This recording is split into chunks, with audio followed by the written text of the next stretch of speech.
ஆட்சிக்கு வந்தால் நீட் என்ற தேர்வே தமிழ்நாட்டில் இருக்காது என்று பச்சை பொய் சொல்லி ஏமாற்றிய திமுகவிற்கு நீட் மரணங்கள் தொடரும் நிலையில் மனசாட்சி உறுத்தவில்லையா என எதிர்க்கட்சித் தலைவர் எடப்பாடி கே பழனிசாமி கேள்வி எழுப்பியுள்ளார். சட்டப்பேரவை வளாகத்தில் செய்தியாளர்களிடம் பேசிய அவர், பொய்யான வாக்குறுதிகளை கொடுத்த திமுகவுக்கு மக்கள் தகுந்த பதிலடி கொடுப்பார்கள் என்றும் காட்டமாக கூறினார். நீட் தேர்வு ரத்து செய்யப்படும் என்று மக்கள்கிட்ட வாக்கு பெறுவதற்காக வாக்கு கொடுத்துட்டார் திமுக சார்பா. இன்றைக்கி வேறு வழி இல்லை. நாட்டு மக்கள்கிட்ட போனால் கேள்வி கேட்பாங்க, அதுக்கு மலுப்பலான பதில் ஏதாவது வேணுமில்ல. அதுக்காகத்தான் இந்த நீட் தேர்வு சம்பந்தமாக அனைத்து கட்சி கூட்டத்தை கூட்டம் சொல்லியிருக்காரு.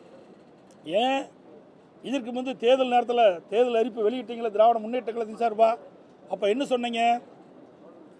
திமுக ஆட்சிக்கு வந்தவுடன் முதல் வேலை முதல் கையெழுத்து நீட் தேர்வு ரத்து செய்யப்படும். இது வரைக்கும் பதிலே இல்லை. அதுக்கு பிறகு விளையாட்டுத்துறை அமைச்சர் திரு உதயநிதி அவர்கள் ஒரு கருத்தை சொன்னார். நீட் தேர்வு ரத்து செய்வதற்கு எங்கிட்ட ஒரு ரகசியம் இருக்குன்னு சொன்னார். அமைச்சர் ஆகிட்டார். இப்போ அந்த ரகசியத்தை வெளிப்படுத்துங்க. எத்தனை நாளைக்கு தான் அந்த நாட்டு மக்களை ஏமாத்துவீங்க சொல்லுங்க பார்க்கலாம். அது மட்டும் இல்லை, கிட்டத்தட்ட ஒரு 10 நாளைக்கு முந்தி நினைக்கிறேன், சட்டமன்றத்தில் இந்த நீட் தேர்வு குறித்து பேசிக்கொண்டு இருந்த பொழுது முதலமைச்சர் அவர்கள் கருத்தை தெரிவித்தார். இது நீதிமன்றத்தில் இருக்குது, எங்களால் முடியாதுன்னு சொல்லிட்டார். அப்புறம் எதுக்கு அனைத்து கட்சி கூட்டம் போடுறீங்க? ஏற்கனவே சட்டமன்றத்தில் உங்களுடைய கருத்தை தெரிவிச்சிட்டீங்க. நீதிமன்றத்தில் உச்ச நீதிமன்றத்தில் இந்த வழக்கு நிலுவையில் இருக்குது, அதனால் இது எங்களால் முடியாதுன்னு சொல்லிட்டீங்க. மீண்டும் எதற்கு ஒரு முறை சட்டமன்றத்தில் தன்னுடைய கருத்தை திமுகவுடைய கருத்தை பதிவு செஞ்சு மக்களை ஏமாற்றுவதற்காக, இளைஞர்களை ஏமாற்றுவதற்காக ஒரு நாடகத்தை அரங்கேற்றிட்டார். அனைத்து கட்சி கூட்டம் என்ற ஒரு நாடகத்தை அரங்கேற்றிட்டார். ஏன்னா தேர்தல் வந்தால் போய் மக்கள்கிட்ட கேட்கும்போது இதை கேள்வி கேட்பாங்களே, அதை மக்களிடத்திலிருந்து தன் தவறை மறைப்பதற்காக இந்த அனைத்து கட்சி கூட்டத்தை கூட்டாங்க. நாங்களும் தாங்க தீர்மானம் நிறைவேற்றணும். நாங்கள் மட்டும் சும்மாவாக இருந்தோம். நீட் தேர்வு தமிழகத்துக்கு விதிவிலக்கு அளிக்க வேண்டும் என்று தீர்மானம் நிறைவேற்றி மத்திய அரசுக்கு அனுப்பினோம். நீதிமன்றத்தில் நாங்கள் போராடினோம். அப்போல்லாம் எவ்வளோ கிண்டலும் கேள்வி எங்களை பேசுனீங்க.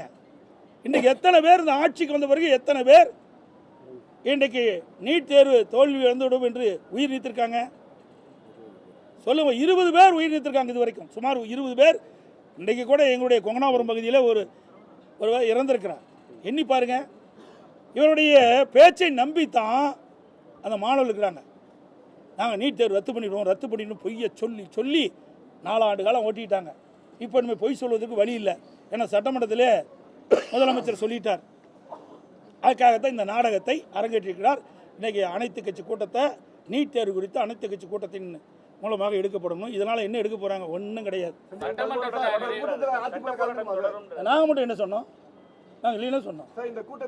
என்னங்க இருக்குது? நீங்கள் அந்த கேள்வி கேட்கவே மாட்டேங்கிறீங்க. ஒருத்தருட்டு கூட கேட்க மாட்டேங்கிறீங்க. எங்களை தான் திருப்பி கேட்குறீங்க. சார், நாங்கள் எடுத்த என்ன நடவடிக்கைமோ அதே தான் நடவடிக்கை எடுக்கிறாங்க. ஆனால் 2021 சட்டமன்ற பொதுத் தேர்தலின் போது இளைஞர்களையும் பெற்றோர்களையும் ஏமாற்றி கவர்ச்சிகரமாக பேசி திமுக ஆட்சிக்கு வந்தால் நீட் தேர்வு ரத்து செய்யப்படும், நீட் தேர்வு ரத்து செய்த ரகசியம் இருக்குது, இப்படியெல்லாம் பொய் மேலே பொய்யை சொல்லி இளைஞர்களை பொதுமக்களை ஏமாற்றி வாக்குகளை பெற்று ஆட்சிக்கு வந்த கட்சி திமுக கட்சி. வருகின்ற சட்டமன்ற தேர்தலிலே நாட்டு மக்கள் இளைஞர்களும் பெற்றோர்களும் இப்படி பொய் பேசி வாக்குகளை பெற்ற திமுக கட்சிக்கு மரணடி கொடுக்க போறாங்க. நாங்கள் பின்னாடி சொல்றோம். இருக்கிறத கேள்வி கேளுங்க. அது மட்டும் இல்லை, இன்னைக்கு இந்த நீட் தேர்வு வந்ததுனால இன்றைக்கி அரசு பள்ளியில் படிக்கின்ற மாணவர்கள் இதில் போட்டி போட்டு மதிப்பெண் பெற முடியாத சூழ்நிலை இருந்தது. பெரும்பாலும் ஏழை எளிய மாணவர்கள், ஏழை குடும்பத்தில் பிறந்த மாணவிகள் இன்றைக்கு மருத்துவராக வேண்டும், பல் மருத்துவராக வேண்டும் கனவு. அந்த கனவை நனவாக்கியதும் அதிமுக அரசாங்கம் தான். 7.5% உள் இடஒதுக்கீடை கொண்டு வந்து நிறைவேற்றப்பட்டு சுமார் 3000க்கு மேற்பட்ட மாணவர்கள் இன்றைக்கு மருத்துவராக, பல் மருத்துவராக இன்றைக்கு கல்வி கற்று வருகிறார்கள். இந்த சாதனைகள்லாம் அதிமுக தான் செஞ்சது. இந்த அரசாங்கம் அமைஞ்ச பிறகு, திமுக அரசாங்கம் அமைந்த பிறகு எந்த ஒரு திட்டமாவது ஒரு உருப்படியாக செஞ்சுருக்காங்களா? எதுவுமே கிடையாது. எந்த திட்டத்தை அறிவித்தாலும் மக்களை ஏமாற்றுகின்ற திட்டமாக தான் இருக்குது. எதுவுமே மக்களுக்கு நன்மை கிடைக்கக்கூடிய திட்டங்கள் எதுவுமே இல்லை. அது மட்டும் இல்லை, அதிமுக ஆட்சியில் மிகப்பெரிய அற்புதமான திட்டங்களாக கொண்டாந்தோம். அதையெல்லாம் அப்படியே மறைச்சி விட்டுட்டாங்க. சில திட்டத்தை நிறைவேற்றி அவர்கள் போய் செஞ்ச மாதிரி இன்றைக்கு அடையாளத்தை காட்டிட்டு இருக்கிறாங்க. தமிழ்நாடு சட்டமன்றத்தில் நிறைவேற்றப்பட்ட அது மட்டும் இல்லை, நீட் தேர்வை கொண்டு வந்ததே காங்கிரஸும் திமுக தான்.